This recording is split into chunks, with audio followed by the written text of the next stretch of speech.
تفلترو جنكا أم مصحف قدوس أبون أدون زيبلو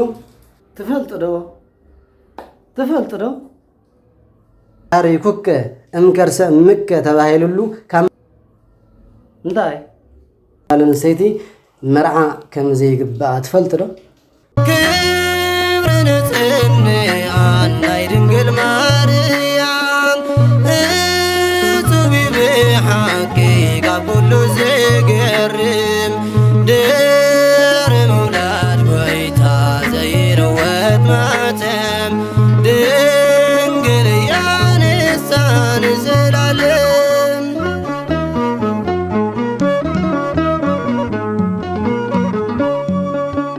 هراين بار بمجمرتا نزا فيديو نرازلنا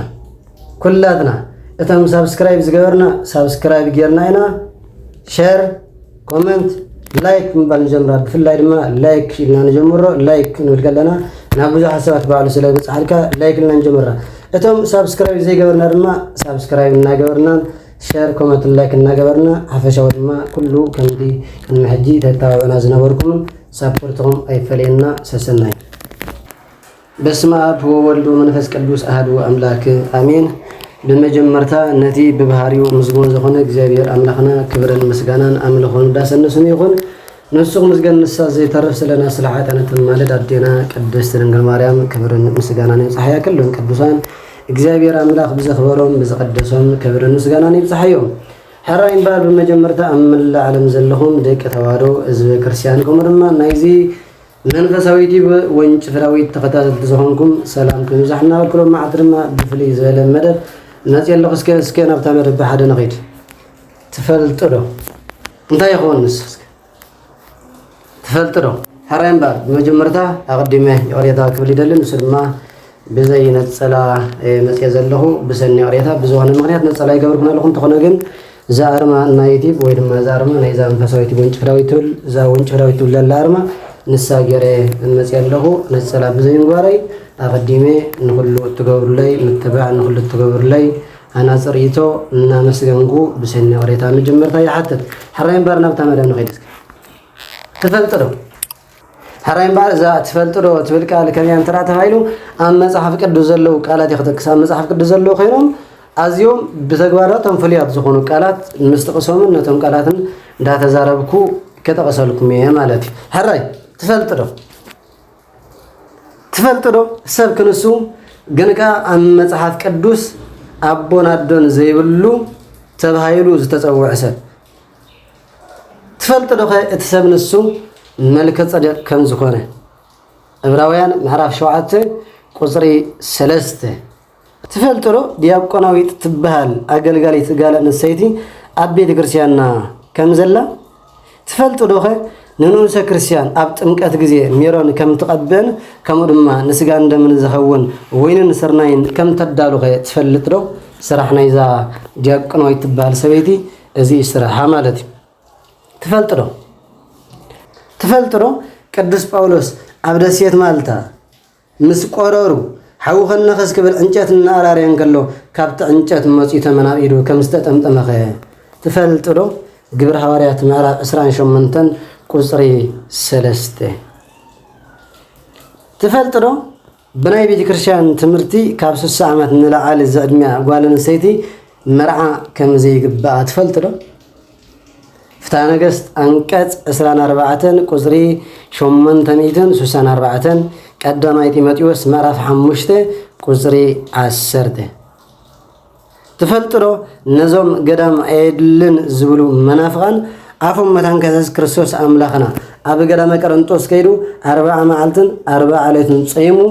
ناي قدام هيوت باريخون قديسن كم ذهبنا غي تفلترو وانجيل ماتيوس معرف 4 قصر خلت تفلترو أبوني حسوت ديابلوس كم زخانه يوحنس وانجيل معرف 8 قصري 44 تفلترو أم مصحف قدوسنا زرنا قصر አለው በመባል ነቦን አስኪረን ካቦን ዘወለዳ ክልት አህዋት ከም ዘለዋ ኸ تفلترو ደቀበና ለጥኩም ዝኾና ኸ تفلترو ኦሪት ዘፍጥረት ምዕራፍ 19 ቁጥሪ 30 ክሳብ ቁጥሪ 38 እንመልከት። ትፈልጡ ዶ ጸላኢና ሓደ ከም ዝኾነ ንሱ ድማ ሰይጣን ከም ዝኾነ ትፈልጡ ወይ ድማ ዲያብሎስ ከም ዝኾነ መልእክቲ ናብ ሰብ ኤፌሶን ምዕራፍ 6 ቁጥሪ 11 ክሳብ 12 ትፈልጡ ዶ ሃሪኩከ እምከርሰ እምከ ተባሂሉሉ ካብ ማህፀና ድዩ ዝተሓረ ነቢ ከም ዘሎ ወይ ድማ ሰብ ከም ዘሎ ትፈልጡ ዶ ነቢ ኤርምያስ ከም ዝበሃል ክትፈልጡ ዶ ትንቢት ኤርምያስ ምዕራፍ 3 ቁጥሪ 15 ትፈልጡ ዶ ኣብ መጽሓፍ ቅዱስና ክርስቶስ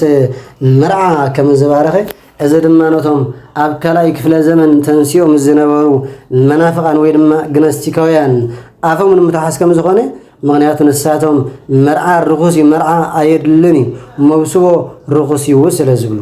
ዮሐንስ ወንጌል ምዕራፍ 2 ቁጥሪ 1 ክሳብ 12 ለና ክርስቶስ ኣምላኽና ኣብ ቃና ዘገሊላ መርዓ ከም ዝባረኸ መርዓ ርኩስ ነይሩ ተዝኸውን መርዓ ሕማቕ ነይሩ ተዝኸውን ክርስቶስ ኣምላኽና ንመርዓ ናይ ቃና ዘገሊላ ኣይምባረኾን ማለት እዩ። ትፈልጡ ዶ ቅዱስ ሚካኤል መልአኽ ንስለ ህዝቢ እስራኤል ኢሉ ከም ዝለመነን ከም ዘማለደን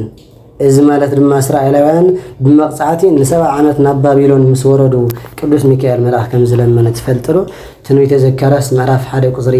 12 ትፈልጡ ዶ ኣብ መጽሓፍ ቅዱስ ዝነውሕ ዕድመ ዝገበረ ሰብ ከም ዘሎ ትፈልጡ ዶ ማቱሳላ ከም ዝበሃል ሰብ ትፈልጡ ዶ ዕድሚው 969 ዓመት ከም ዝኾነ ዘፍጥረት ምዕራፍ 5 ቁጥሪ 27 ትፈልጡ ዶ ንሕና ምእመናን ብ5 ዓሹን ብ5 ለበማትን ሓፈሻዊ ብ10 ደናግል ከም ዝተመሰልና ኣብ መጽሓፍ ቅዱስ ማቴዎስ ወንጌል ምዕራፍ 25 ካብ ቁጥሪ 1 ክሳብ ቁጥሪ 13 ትፈልጡ ዶ ኢየሱስ ክርስቶስ ከም ዝነበዐ ዮሐንስ ወንጌል ምዕራፍ 11 ቁጥሪ 35 አልዓዛር ሞይቱ ምስተባለ ናልዓዛር ክርስቶስ ከም ዝነበዓሉ ንፈልጥ ዶ ትፈልጡ ዶ ቅዱስ ገብርኤል ብስራታዊ መልአኽ ኣማላድኹም ዝኾነ ሉቃስ ወንጌል ምዕራፍ 1 ቁጥሪ 19 ትፈልጡ ዶ ኣብ መጽሓፍ ቅዱስ ንኢየሱስ ክርስቶስ ጓሃየ ወይ ድማ ሓዘነ ተባሂሉ ከም ዝተጻሕፈሉ ዮሐንስ ወንጌል ምዕራፍ 11 ቁጥሪ 33 ዮሐንስ ወንጌል ምዕራፍ 11 ቁጥሪ 38 ትፈልጡ ዶ ሄዋን ቃል ሰይጣን ሰሚዓ ሞት ከም ዝወለደት ዘፍጥረት ምዕራፍ 3 ቁጥሪ 3 ትፈልጡ ዶ ድንግል ማርያም ቃል ናይ ቅዱስ ገብርኤል ብስራታዊ መልአኽ ሰሚዓ ህይወት ከም ዝወለደት ሉቃስ ወንጌል ምዕራፍ 1 ቁጥሪ 38 ይኩነኒ በከመ ትቤለኒ ከም ዝበለተነት ቅዱስ መልአኽ ናይ እግዚአብሔር ትፈልጡ ዶ ኣብ መጽሓፍ ቅዱስ ብኃጢአቱ ምክንያት ን7 ዓመት ሙሉእ ከም ብዕራይ ሳዕሪ ዝበልዕ ሰብ ከም ዘለኸ ትፈልጡ ዶ እዚ ሰብ እዚ ንጉስ ናቡከደነፆር ከም ዝበሃል ትፈልጡ ዶ ኣብ ትንቢተ ዳንኤል ምዕራፍ 4 ቁጥሪ 25 ኣብ ትንቢተ ዳንኤል ምዕራፍ 4 ቁጥሪ 33 ኣብ ትንቢተ ዳንኤል ምዕራፍ 5 ቁጥሪ 21 ከድና ንመልከት እስኪ ትፈልጡ ዶ ኣብ መጽሓፍ ቅዱስ ዝሓፀረት ጥቕሲ ኣብ ወንጌል ከም ዘላ ትፈልጡ ዶ ኢየሱስ ነብዐ ከም ትብል ታቃል ዮሐንስ ወንጌል ምዕራፍ 11 ቁጥሪ 35 አላትና ኢየሱስ ነብዐ ትብል ሓንቲ ቁጥሪ ሙሉእ ቁጥሪ ዝሓዘት ጥቕሲ ማለት እዩ ኢየሱስ ነብዐ ጥራይ ከም ትብል ትፈልጡ ዶ እዛ ኣድግን ንብላ እንስሳ እዛ ንሰብ እኳ ንፀርፈላ ኣድጊ ትበሃል እንስሳ ኣፍ ኣውፂኣ ከም ዝተዛረበትከ ንፈልጥ ዶ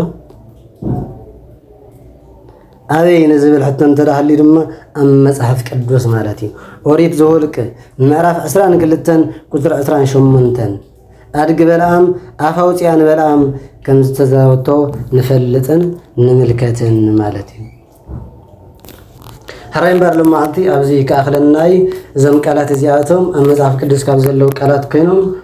ኣዝዮም ፍልይ ዝበሉ ቃላት ኢልና ኢና ኣምፂናዮም ሓፈሻዊ መጽሓፍ ቅዱስ ብዓብዩ ፍሉይ መጽሓፍ እዩ መጽሐፍ ቅዱስና ብዓብዩ ፍሉይ መጽሓፍ ፍሉይ ካብ ዘብሎ ድማ